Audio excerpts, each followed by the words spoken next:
Iglesia, buena noche. Iglesia, nos vamos ubicando por favor en el libro de Hechos.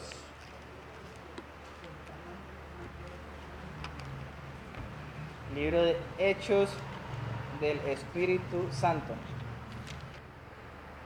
Y en el capítulo 7, en el cual nosotros estamos, capítulo 7, vayamos allá, de Hechos. El capítulo 7 vemos por primera vez a un personaje que no es el apóstol Pedro. Aquí ya comienza como tal a tener participación un diácono que se llama Esteban. Un diácono que se llama Esteban. Y recordemos que antes, como tal, de ser mártir, Esteban fue diácono. Fue diácono. Y fue un diácono que hablábamos un poco en el capítulo 6. Un diácono bastante particular. Un diácono que hacía las veces como si fuera un apóstol. Hacía milagros, evangelizaba. También hacía debates, hacía apologética, defendía la fe. Y no con cualquier tipo de argumentos, como tal vez dice, no, un diácono se dedica solamente al servicio y va a hablar una que otra cosa para salir de paso. Porque la misión por la cual habían sido elegidos estos diáconos era para que ayudaran a quienes, para que ayudara a los apóstoles en las cuestiones administrativas y logísticas. A pesar de que esa era la principal misión, para eso habían sido elegidos, vemos que se sale de las casillas. Vemos que es un diácono que va más allá de lo esperado. Y claramente la vida de Esteban deja ese mensaje de ir más allá de lo esperado, más allá de lo normal, más allá de lo común, más allá de lo que se espera. Muchas veces nosotros nos dedicamos simplemente a hacer lo que nos manda y dejamos las cosas ahí, porque de todas maneras la tarea que yo tengo es la tarea que yo cumplo y hasta ahí se termina toda mi tarea. Sin embargo, las Escrituras nos invitan una y otra vez a estar vigilantes, a estar como tal prestos, a estar diligentes, a estar todo el tiempo golpeando, todo el tiempo escudriñando, todo el tiempo predicando, todo el tiempo orando. Es una constancia, es algo que va más allá, es algo que no se reduce simplemente a lo que estamos nosotros haciendo acá, congregándonos un día, 2 horitas, una noche y ya. No es algo así, es un estilo de vida. Y lo comprendió muy bien el Esteban, el diácono Esteban. Así que hacemos lectura del capítulo 7 y comenzamos. ¿Estamos todos en el capítulo 7?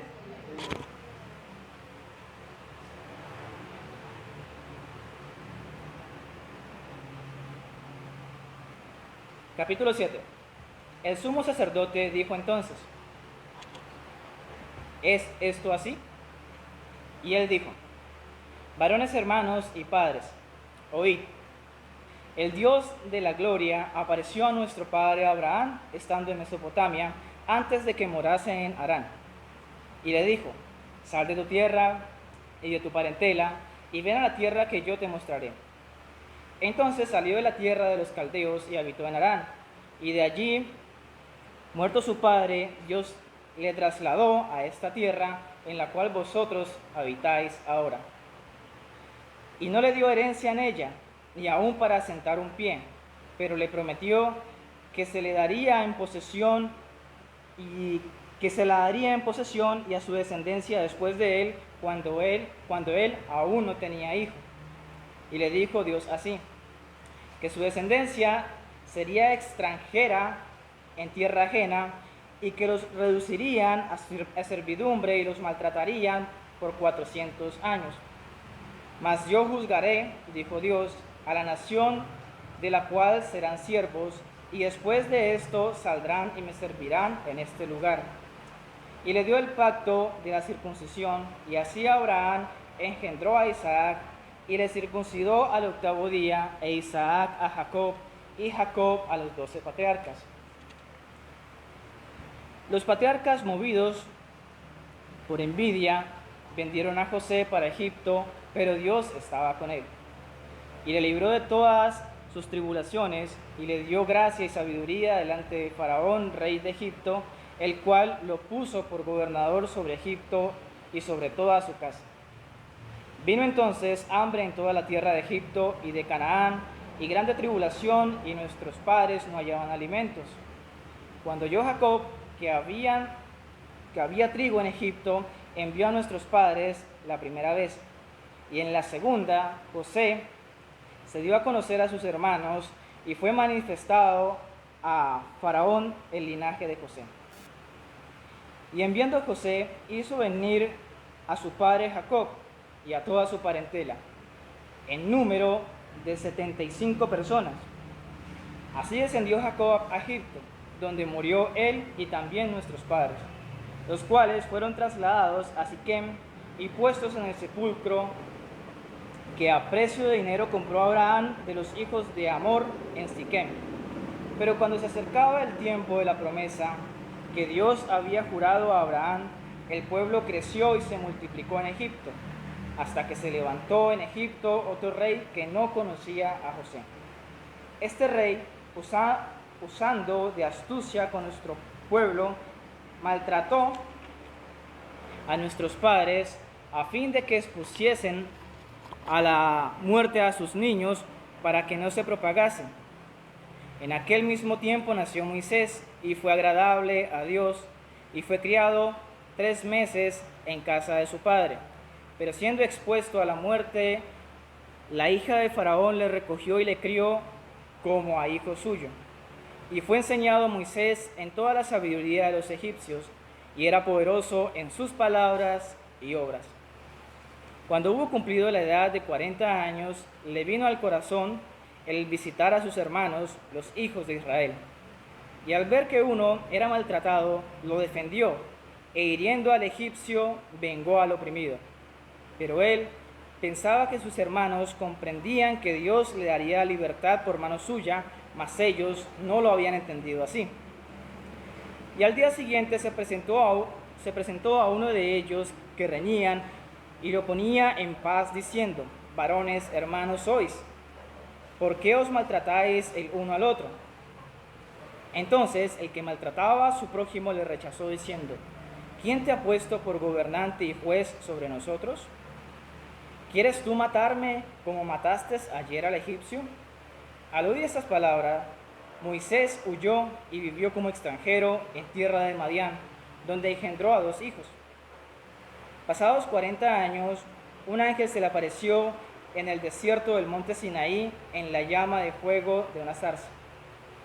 Entonces Moisés, mirando, se maravilló de la visión, y acercándose para observar, vino a él la voz del Señor: yo soy el Dios de tus padres, el Dios de Abraham, el Dios de Isaac, el Dios de Jacob. Y Moisés, temblando, no se atrevía a mirar. Y le dijo el Señor: quita el calzado de tus pies, porque el lugar en el que estás es tierra santa. Ciertamente he visto la aflicción de mi pueblo que está en Egipto, y he oído su gemido, y he descendido para librarlos. Ahora pues, ven, te enviaré a Egipto. A este Moisés, a quien había rechazado, diciendo: ¿quién te ha puesto por gobernante y juez? A este lo envió Dios como gobernante y libertador por mano del ángel que se le apareció en la zarza. Este los sacó, habiendo hecho prodigios y señales en la tierra de Egipto y en el Mar Rojo y en el desierto por 40 años. Este Moisés es el que dijo a los hijos de Israel: profeta os levantará el Señor vuestro Dios de entre vuestros hermanos, como a mí, a él oiréis. Este es aquel Moisés que estuvo en la congregación en el desierto con el ángel que le hablaba en el monte Sinaí y con nuestros padres, y que recibió palabras de vida que darnos, al cual nuestros padres no quisieron obedecer, sino que le desecharon, y en sus corazones se volvieron a Egipto. Cuando dijeron a Aarón: haznos dioses que vayan delante de nosotros, porque a este Moisés que nos sacó de la tierra de Egipto no sabemos qué le haya acontecido. Entonces hicieron un becerro de oro y ofrecieron sacrificio al ídolo, y en las obras de sus manos se regocijaron. Y Dios se apartó y los entregó a que rindiesen culto al ejército del cielo, como está escrito en el libro de los profetas. ¿Acaso me ofrecisteis víctimas y sacrificios en el desierto por 40 años, casa de Israel? Antes bien, llevasteis el tabernáculo de Moloc y la estrella de vuestro dios Refán, figura que os hicisteis para adorarla. Os transportaré, pues, más allá de Babilonia. Tuvieron nuestros padres el tabernáculo del testimonio en el desierto, como había ordenado Dios cuando dijo a Moisés que lo hiciese conforme al modelo que había visto, el cual, recibido a su vez por nuestros padres, lo introdujeron con Josué al tomar posesión de la tierra de los gentiles, a los cuales Dios arrojó de la presencia de nuestros padres hasta los días de David. Este halló gracia delante de Dios y pidió proveer el tabernáculo para el Dios de Jacob, mas Salomón le edificó casa. Si bien el Altísimo no habita en templos hechos de manos, como dice el profeta: el cielo es mi trono y la tierra el estrado de mis pies, ¿qué casa me edificaréis?, dice el Señor, o ¿cuál es el lugar de mi reposo? ¿No hizo mis manos todas estas cosas? Duros de cerviz e incircuncisos de corazón y de oído, vosotros resistís siempre el Espíritu Santo, como vuestros padres, así también vosotros. ¿A cuál de los profetas no persiguieron vuestros padres y mataron a los que anunciaron de antemano la venida del justo, de quien vosotros ahora habéis sido entregadores y matadores? Vosotros que recibisteis la ley por disposición de ángeles y no la guardasteis. Oyendo estas cosas se enfurecían en sus corazones y crujían los dientes contra él. Pero Esteban, lleno del Espíritu Santo, puesto los ojos en el cielo, vio la gloria de Dios y a Jesús que estaba a la diestra de Dios, y dijo: he aquí, veo los cielos abiertos y al Hijo del Hombre que está a la diestra de Dios. Entonces ellos, dando grandes voces, se taparon los oídos y arremetieron a una contra él. Y echándole fuera de la ciudad, le apedrearon, y los testigos pusieron sus ropas a los pies de un joven que se llamaba Saulo. Y apedreaban a Esteban mientras él invocaba y decía: Señor Jesús, recibe mi espíritu. Y puesto de rodillas, clamó a gran voz: Señor, no le tomes en cuenta este pecado. Y habiendo dicho esto, durmió. Padre celestial, Señor grande misericordia, gracias por este mensaje, Señor, que nos has dado, este capítulo 7 del libro de Hechos. Gracias, Padre, porque tú nos llamas, Señor, a vivir como vivió, Señor, tu Hijo. Danos, por favor, discernimiento en nuestro corazón. Abre, Señor, nuestro entendimiento para que podamos comprender tu palabra. Y permite que no solamente seamos oidores, sino que seamos hacedores de tu palabra. Dame, Señor, en lo personal, todo lo necesario para poder transmitir de manera clara, Señor, este mensaje que tú has dejado. En Cristo Jesús. Amén. Después de ese capítulo, pequeño capítulo, ¿cuántos versículos? No se asusten que no voy a exponer todo el capítulo.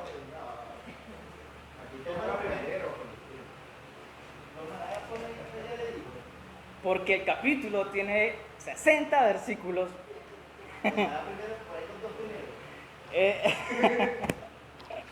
En el título nos tenemos uno más. La meta, la meta es, si bien es una sola narrativa, se pudiera sacar en una sola prédica, ¿sí? Se pudiera sacar en una sola prédica, pero pues se deja tal vez muchas cosas que son importantes para profundizar y entender un poquito más lo que estaba pasando. Yo creo que no, tiene bastantes cosas, o sea, es muchas cosas que tiene ese capítulo como para sacar una prédica, pero se puede. Así que la meta, si Dios lo permite, es sacar estos 60 versículos por lo menos en 4 secciones. En 4 secciones. Y no sé si cada sección la termine cada prédica. Eso sí, no sé. Si bien es una sola narrativa, lo que está haciendo aquí Esteban es la defensa como tal de Esteban. Pero Esteban se tomó bastante tiempo, se tomó toda la molestia de hacer toda esta defensa. Sí, como, mira, si recordamos, aquí Esteban fue agarrado, fue apresado, lo llevaron al Sanedrín, como normalmente hacían con los apóstoles. Y lo que nos muestra el versículo 1 dice es, el sacerdote dijo, esto es así. Le imputaron los cargos y él debía hacer su defensa, debía responder. Pero lo que quería el sacerdote es, oiga, dígame si sí o no. ¿Sí? Dígame si es cierto lo que dice o no es cierto. Y Esteban se hubiera podido ahorrar todos estos 60 versículos, bueno, que están de ser, yo me imagino nomás el discurso que dio en realidad, que fue bastante largo, pero solamente lo que le estaba preguntando el sacerdote, diga sí o no. Diga sí o no. Pero este sí o no salieron 60 versículos. Interesante, a modo Esteban. La distribución, si Dios lo permite, vamos a hacerlo. Solamente vamos a hacerlo por personajes como tal que menciona Esteban en su defensa. Porque de nuevo, es una sola defensa. Lo vamos a dividir entonces, el primer personaje, aunque hay muchos personajes, vamos a tomar los más representativos de acá. El primero vamos a tomar a Abraham, ¿sí? Abraham, desde el versículo, permítame.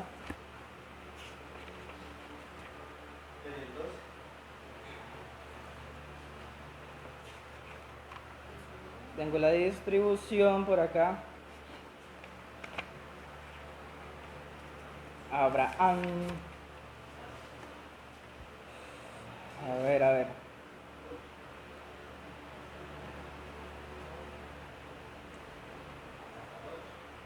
Pues sería desde el versículo como tal, pues desde el inicio, vamos a tomarlo desde el 1 hasta el 19, que esa es la primera parte. Desde el versículo 1 hasta el 19, porque en el versículo 20 ya nos habla de otro personaje bastante representativo, que es Moisés. Segundo personaje, si Dios lo permite, vamos a tomar Moisés, los que están anotando, desde el versículo 20 hasta el versículo 45.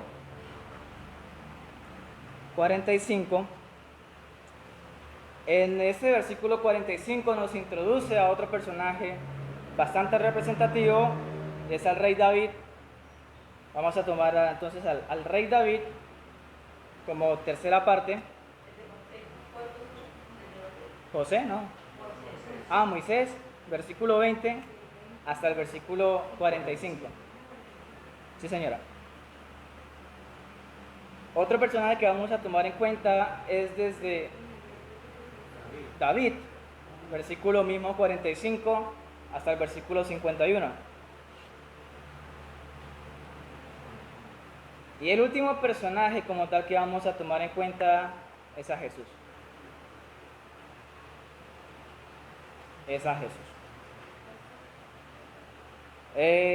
Versículos serían desde el 52 hasta el 60. ¿Listo?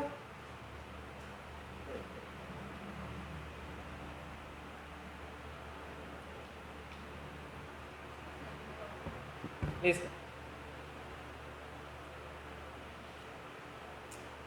Bueno, ya después como tal de la distribución, del recuento y todo, vamos a tener en cuenta algo interesante en todo el discurso como tal, en toda la defensa de Esteban. Si bien Esteban, vayamos allá para contextualizar un poco, Esteban, Hechos capítulo 6, desde el versículo 8, para retomar lo que estaba pasando. ¿Qué es lo que pasaba con este personaje? Versículo 8 dice: y Esteban, lleno de gracia y de poder, hacía grandes prodigios y señales entre el pueblo. Entonces se levantaron unos de las sinagogas llamados de los libertos y de los de Cirene, de Alejandría, de Cilicia y de Asia, disputando con Esteban. Pero no podían resistir a la sabiduría y al espíritu con el que hablaba.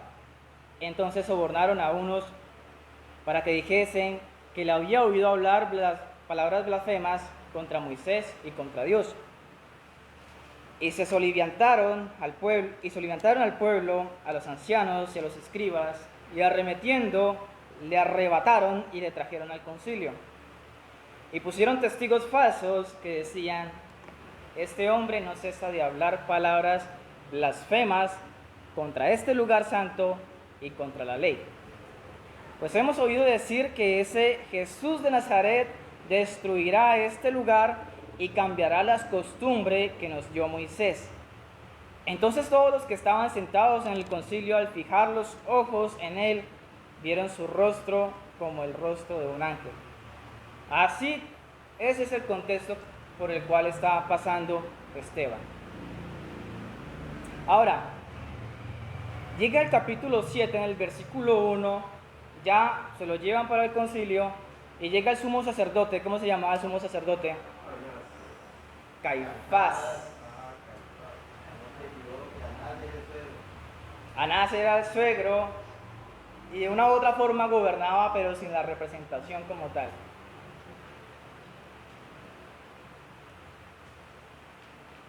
Entonces estaba Caifás. Entonces, este sumo sacerdote pues es Caifás. Caifás le pregunta al diácono Esteban: ¿esto es así? Y pues recordemos cuáles eran las acusaciones que le hacían. La primera acusación que le hacía es, palabras contra este lugar santo y también contra la ley. El versículo 14 lo explica un poco. Dice: pues los hemos oído decir que ese Jesús de Nazaret destruirá este lugar. Estaban preocupados porque iban a destruir Jerusalén y lo más preciado, que es el templo. Y fuera de eso, no solamente se quedaba con destruir ese lugar y el templo, sino que iba a cambiar las costumbres como tal, o estaba en contra de la ley que Moisés había escrito. Entonces, para ellos estaba prácticamente en juego, según ellos, estaba en juego toda su identificación como judíos. Si ellos perdían el templo, era fatal, como que se acababa. Y si fuera eso, perdían el templo, perdían la ciudad y perdían también las costumbres de la ley, pues estaban totalmente destruidos. Así que ellos fueron muy sagaces en construir estos argumentos. Ellos no iban a ir al concilio con cualquier cosa. Ellos sacaron de los argumentos lo más pesado, lo más difícil, lo más complicado, para que ellos pudieran salir libres. De modo que prácticamente le estaba diciendo: no tienen escapatoria con las acusaciones que nosotros le estamos haciendo. Ningún sacerdote le iba a votar a un libre queda. Ningún anciano iba a estar del lado como tal de Esteban. Nadie iba a estar a favor de ellos. Eso es lo que se esperaba con estas acusaciones. Eso es lo que se esperaba con estas acusaciones. Sin embargo, la forma como responde como tal Esteban es bastante particular. Esto es muy al estilo Esteban. Es propio de él. El apóstol Pedro a veces, él tomaba como tal referencia a un profeta, tomaba referencia a algo del Pentateuco y lo trasladaba, ¿cierto? Pero era algo como sorteado, tomo de... La defensa como tal de Esteban no es así. La defensa de Esteban se hace a modo de una reseña histórica. Una reseña histórica. Iglesia, les pongo una pregunta. ¿Qué es lo más importante de estudiar en las Escrituras? ¿Qué parte, qué sección o qué temas son los más importantes de estudiar en la Biblia? Para nosotros. Puede que sea doctrina, puede que sea el mismo evangelio en los 4 evangelios, puede que sea también la misma historia, puede que sea el carácter de Dios, puede que sea la condición del hombre, pero de una u otra forma uno tiene inclinación más a unas cosas que a otras. Es por eso que cuando nosotros, ustedes, yo sé que es así, cuando nosotros estudiamos las Escrituras, como que tratamos de ahondar más en ciertos libros, en ciertos pasajes, y como que dejamos desapercibidos ciertas partes de las Escrituras. Como que nosotros dominamos más unas cosas, pero también somos débiles en otras cosas. ¿Sí? Y es así, no vengan a creerse que la saben todas, es así, es así. Nosotros dominamos más unas cosas, pero también dejamos como tal por fuera otras cosas. Y esa pregunta es interesante porque según Timoteo, dice que toda la Escritura es inspirada por Dios. Ahora nos dice que toda esa Escritura es útil. Y toda la Escritura es útil, ¿para qué? Para enseñar. Toda la Escritura es útil para redarguir. Toda la Escritura es útil ¿para qué? Para corregir. Toda la Escritura es útil para instruir en justicia. Y no quiero decir la otra parte porque es la parte central de que toda la Escritura es inspirada por Dios y toda la Escritura hace como tal ese efecto. De modo que muchas veces nosotros como que esa parte de la historia la dejamos a un lado. Hay secciones, la Escritura es bien rica como tal en lo que es los escritos, las formas gramaticales, la forma como tal organizada, las Escrituras, es bastante rica. Hay partes que nos habla en poemas, hay parte que nos habla en alegorías, hay parte que nos habla un poco de amor, poemas como tal de amor, otras veces que nos habla acerca de historias, de narración, otras veces que nos habla puntualmente de doctrina. Hay en forma de cartas, en forma de mensajes simplemente, en forma de rollos.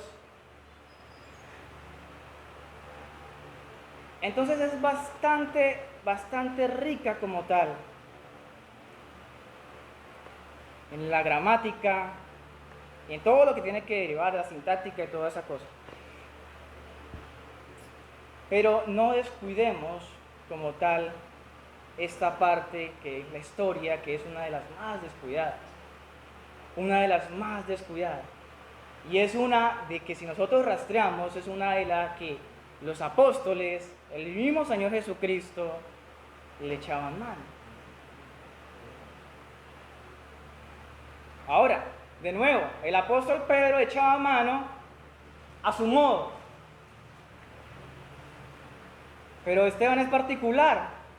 Esteban quiso hacerlo todo, hacer un recuento todo, y muchas partes literales. Mencionaba ciertos textos literales y hacía un recorrido bíblico que se paseó toda la escritura en su discurso, en su defensa. Y eso es importante porque si nosotros no conocemos como tal toda la escritura, si dejamos esas lagunas históricas, pues no podemos hacer un recuento, un suceso así como lo hizo Esteban. Así que para quienes no nos gusta como tal la historia, iglesia, toda la escritura es inspirada por Dios. Toda la escritura es inspirada por Dios.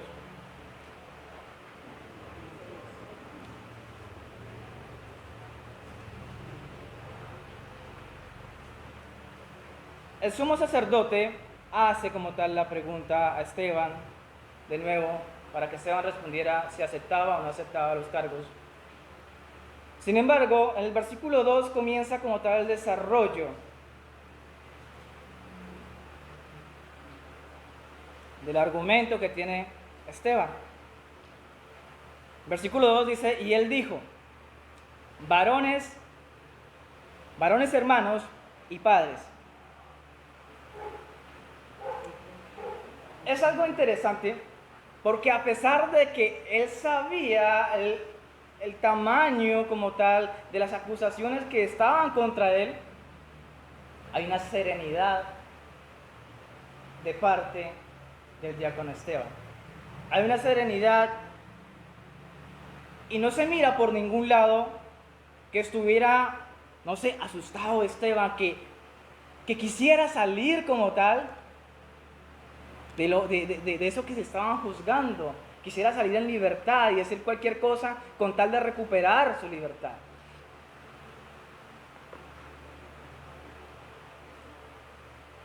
Esteban dice, varones hermanos y padres, oíd. Recuerden, versículo 8 del capítulo 6 dice, y Esteban estaba lleno de gracia y de poder. Esteban estaba lleno del Espíritu Santo. Otra prueba más de que es el Espíritu Santo quien da las fuerzas, quien da la valentía, quien da la gallardía para poder nosotros estar como tal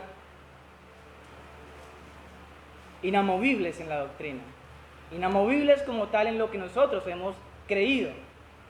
No es porque usted sepa mucho. Mire, Esteban podía saber mucho, pero él podía saber mucho en un discurso normal, pero no en esta situación de presión donde que dependía de lo que él dijera podía caer su vida.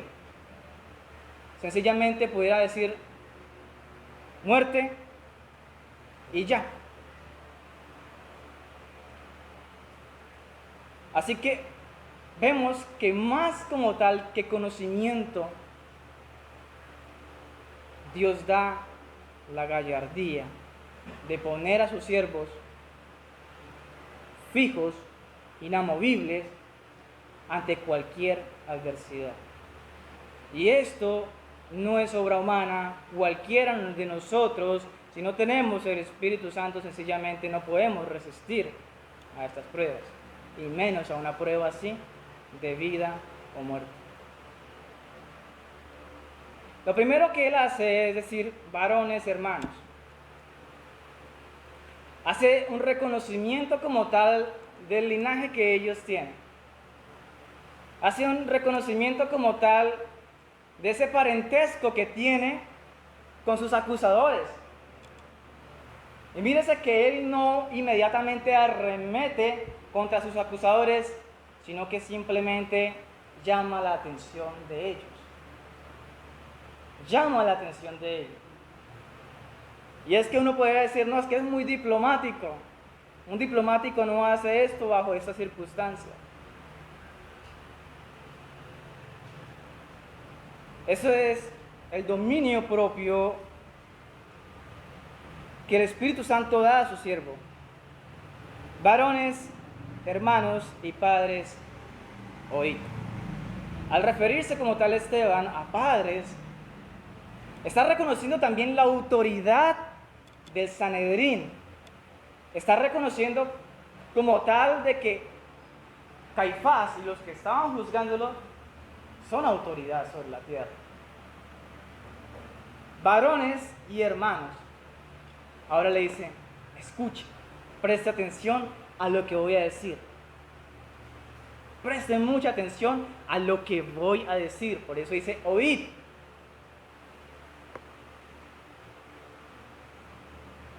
El Dios de la gloria apareció a nuestro padre Abraham. El Dios de la gloria apareció a nuestro padre Abraham. Aquí lo primero que hace Esteban es mencionar en su discurso el Dios de la gloria. El Dios de la gloria. Y nótese que el modo como comienza Esteban es un modo el cual llama la atención, capta la atención y sostiene la atención sobre lo cual Esteban estaba hablando, porque el contexto es que él estaba en Jerusalén con el Sanedrín y todos los que estaban ahí se supone que eran judíos. Eran judíos descendientes de Abraham. Eran judíos descendientes de Abraham, por eso él dice hermanos. Ustedes son hermanos y mis padres, ustedes los que están juzgando.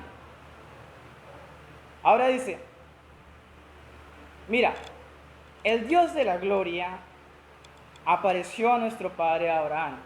El orden es interesante, porque no es que nuestro padre Abraham halló al Padre de la gloria, sino que el Padre de la gloria halló como tal a Abraham.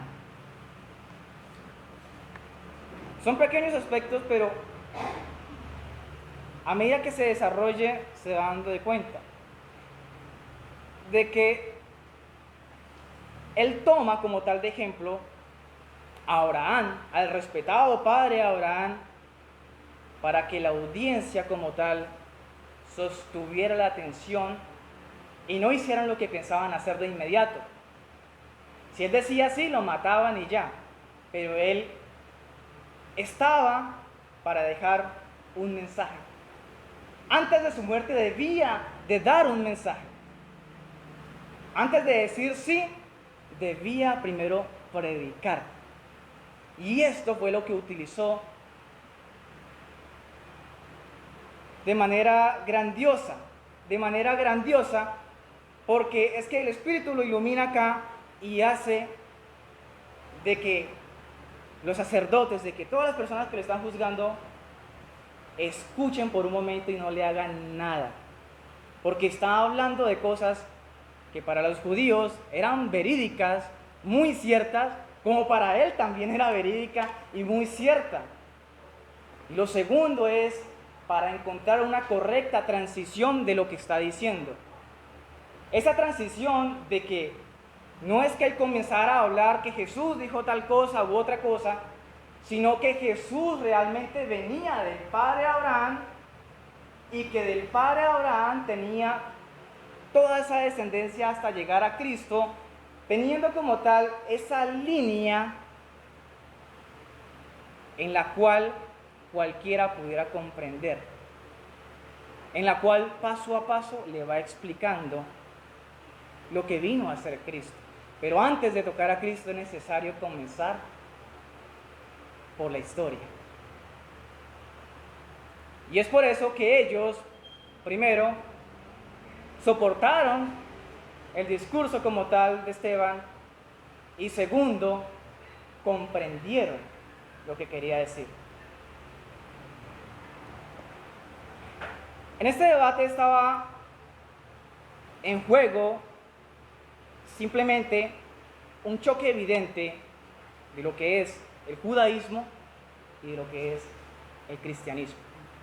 El judaísmo, representado por más de 42 personas expertas en la ley en el Sanedrín, y solamente un seguidor del camino.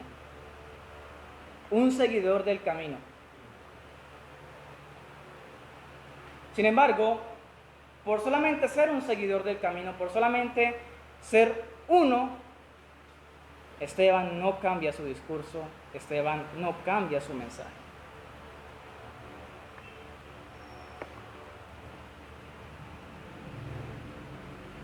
Continúa diciendo que el Dios de la gloria, que apareció en nuestro padre Abraham, estando en Mesopotamia, antes de que morase en Harán,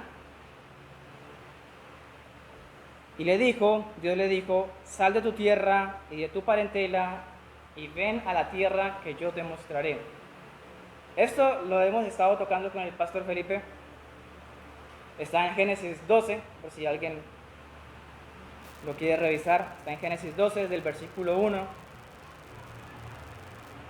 Y está prácticamente narrando, el pastor Felipe ya nos habló bastante de eso, está narrando todo lo que pasó con Abraham. ¿Qué pasó con Abraham? Abraham, ¿dónde vivía? ¿Dónde originalmente vivía?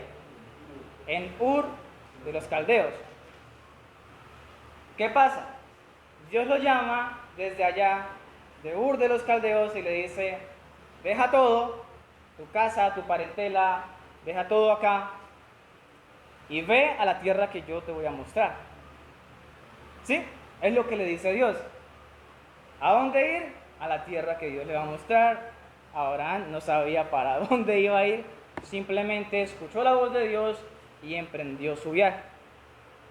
Ahora, ¿a dónde hacen la parada? Una parada. En la tierra de Harán, que es donde muere su padre, ¿qué? ¿Cómo se llamaba el padre? Taré.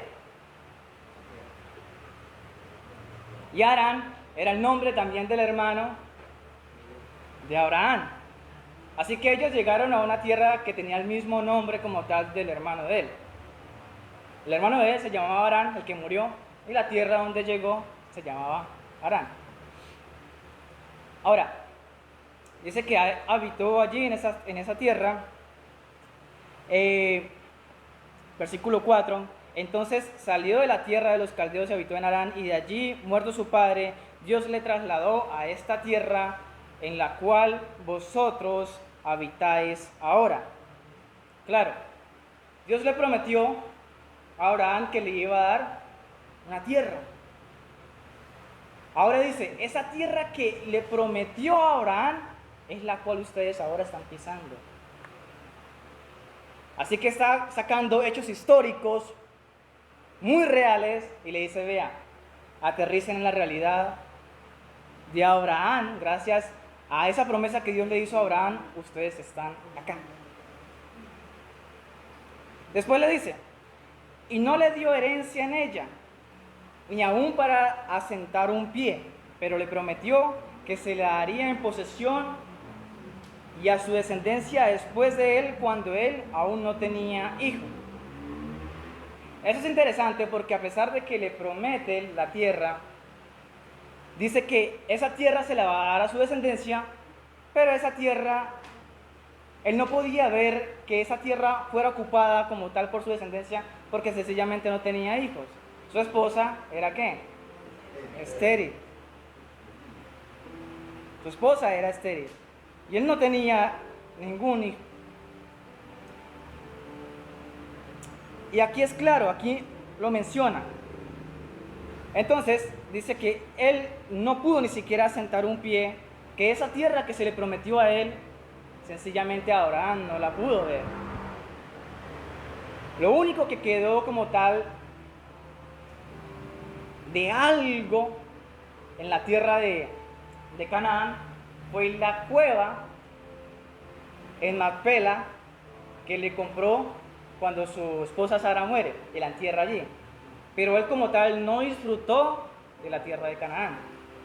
Vemos que Abraham era un viajero, mantenía viajando, viajando, viajando, a donde Dios le mostrara.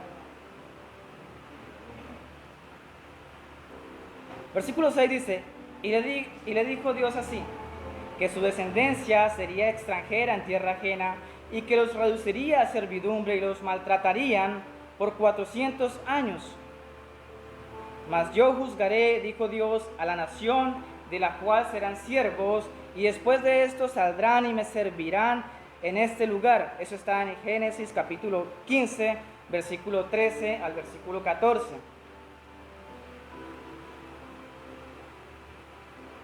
Y en Éxodo como tal ya se mira la realización de que ellos están en servidumbre, pero Dios los rescata.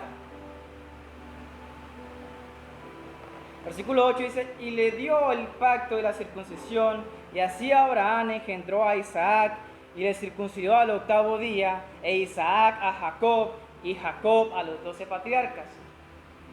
Historia, mera historia, un recorrido histórico, pero cronológico, no está saltándose. Versículo 9, ahora, ¿qué pasa con los patriarcas? Los patriarcas, movidos por envidia, vendieron a su hermano. ¿A quién vendieron?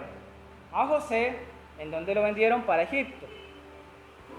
Pero algo que menciona también la Escritura es que a pesar de que lo habían vendido, Dios estaba con José.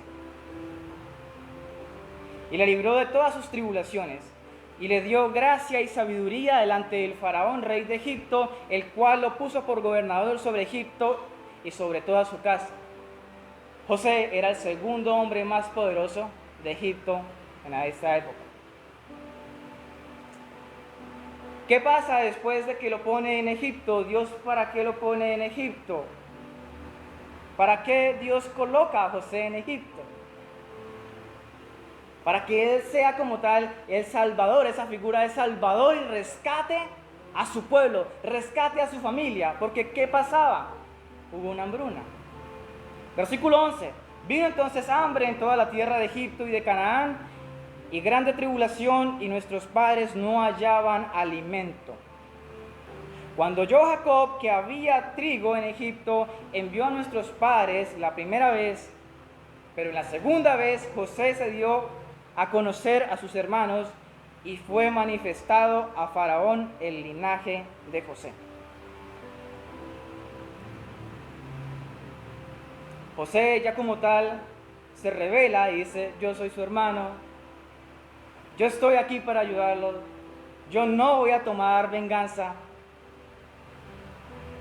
Y continúa, versículo 14, y enviando a José hizo venir a su padre Jacob y a toda su parentela en número de 75 personas. Cuando llegan a Egipto, llegan un total de ¿cuántas personas?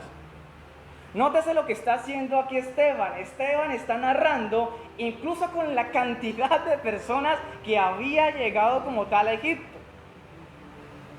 La narración, a pesar de que sea una reseña, también enfatiza en muchos puntos, y enfatiza en ese punto de los números. Él sabe muy bien cuántos israelitas antes, descendientes como tal de Abraham, llegaron a Egipto. Él lo sabe muy bien, y para nosotros esos datos muchas veces se nos quedan libres. Oiga, ¿cuántos llegaron a Egipto? Y uno, yo sé que llegaron hartos, pero no tantos, pero llegaron. Pero Esteban dice, oiga, póngale cuidado, que después de allá llegaron un total de 75 personas. De esta manera Esteban conocía las Escrituras, incluso para poner números exactos.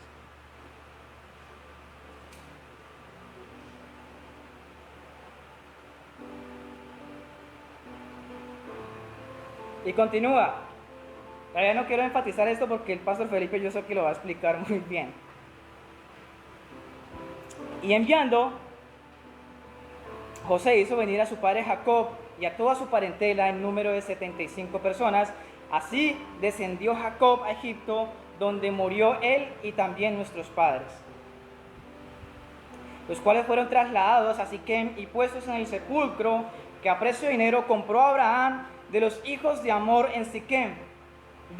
Más datos exactos a manera de Esteban. Dice, mire que ellos fueron a Egipto y en Egipto murieron, pero no se quedaron en Egipto, no omite esa parte. Dice, no se quedaron en Egipto, sino que fueron trasladados otra vez a la tierra y fueron puestos a Siquem, en el sepulcro donde había comprado Abraham a los hijos de Hamor.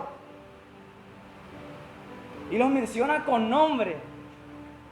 Menciona a los hijos como tal, menciona a las personas a las cuales Abraham le había comprado esa cueva y menciona también el lugar donde había comprado la cueva.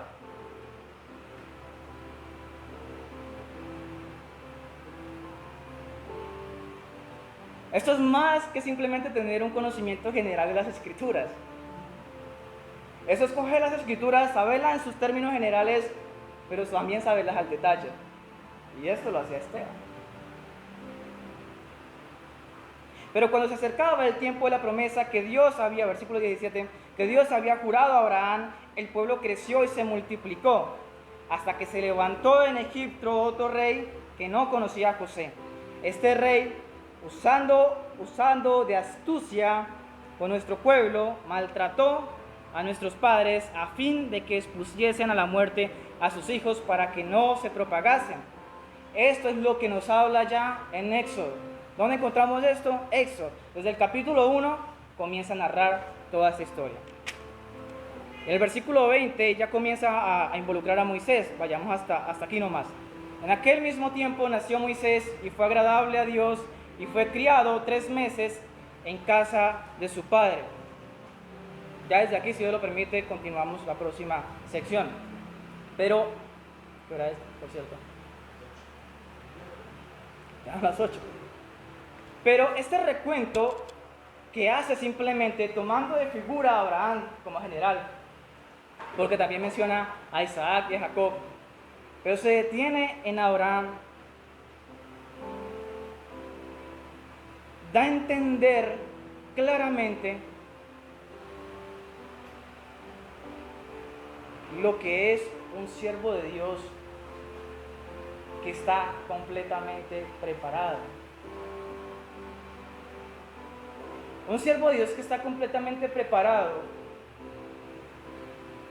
tanto en conocimiento, porque es un conocimiento envidiable realmente, un conocimiento admirable por parte como tal de un diácono. No lo hizo un apóstol, lo hizo un diácono. Y es por eso que nosotros vemos a este diácono que va más allá, pero más allá es mucho más allá. Y algún día yo decía, el que quiera ser diácono, la vara que pone Esteban es bastante larga, es bastante alta.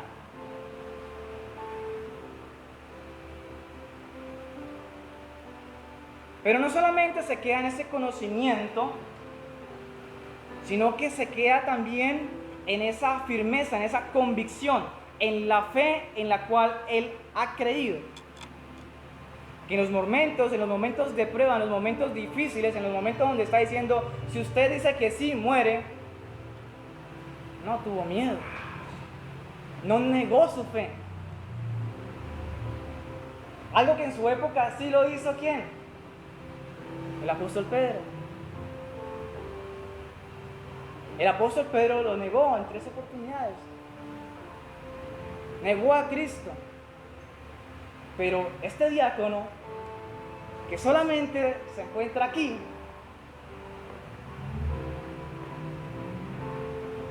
da tal ejemplo de lo que realmente es vivir en Cristo. Vivir en Cristo. No solamente estudiar, es vivir en carne propia. Es sentir la muerte, pero aún sintiendo la muerte de decir, yo no niego mi fe. ¿Cuántos estamos dispuestos a hacer lo mismo?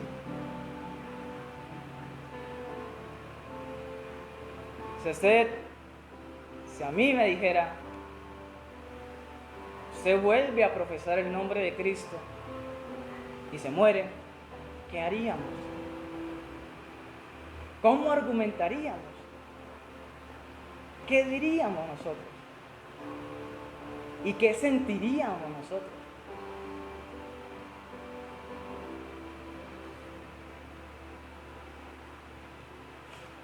Es para que meditemos un poco.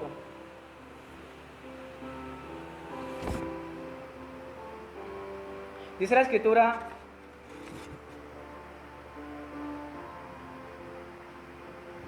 que nosotros debemos como tal mirar todas estas cosas que se escribieron antes. Mirar esto que hizo como tal Esteban. Porque estas cosas que se escribieron antes, que estamos nosotros ahorita viviendo, es para nuestra enseñanza. Es para nuestra enseñanza. De modo que cuando nosotros decimos que vamos a estudiar las Escrituras, debemos estudiar historia. Porque si no se estudia la historia, pues no se estudia la Biblia. Y no nos gusta la historia. Pero bueno, es un libro histórico. Es un libro histórico. Y el libro histórico dice, pero qué jartera historia. No. Ahí está el mensaje, en la historia. Porque es mirar lo que hicieron estas personas. Porque es mirar lo que hizo este diácono para nosotros tomar de ejemplo, tomar de enseñanza a estos varones de la fe. Y yo leí el capítulo completo y sabe cómo terminó Esteban. Y por ningún lado Esteban quiso salirse libre. Ahora, es importante también entender, dice Habacuc 3:2, oh Jehová, he oído tu palabra y temí. Oh Jehová, aviva tu obra en medio de los tiempos, hazla conocer. En la ira, acuérdate de la misericordia. Cuando dice la Escritura, oh Jehová, he oído tu palabra y temí, oh Jehová, aviva tu obra en medio de los tiempos, es que Dios está en medio de los tiempos. Y cuando nosotros hablamos de tiempos, hablamos de historia, iglesia. Porque si yo cuento lo que hizo ayer, eso ya es parte de la historia. Y Dios estuvo conmigo ayer y estuvo con ustedes ayer, ¿verdad? Amén. Pero Dios está en el presente también, avivando como tal su obra en el presente. Y va a seguir avivando su obra en el futuro. Pero como el futuro es incierto para nosotros, ¿qué nos queda? El pasado, la historia. Y de una u otra forma, el mero hecho de coger la Biblia y abrirla, ya estamos yendo a la historia. Pero lógicamente hay libros que enfatizan más la historia. Y sería bueno, iglesia, que tocáramos ese punto. Voy a dejar solamente ese punto, el mensaje, iglesia. No desechemos la historia bíblica. Aprendamos de la historia bíblica. Y si tenemos la oportunidad, ojalá, argumentar con historia bíblica como lo hizo este diácono. ¿Sí? Nuestra tarea. Historia bíblica.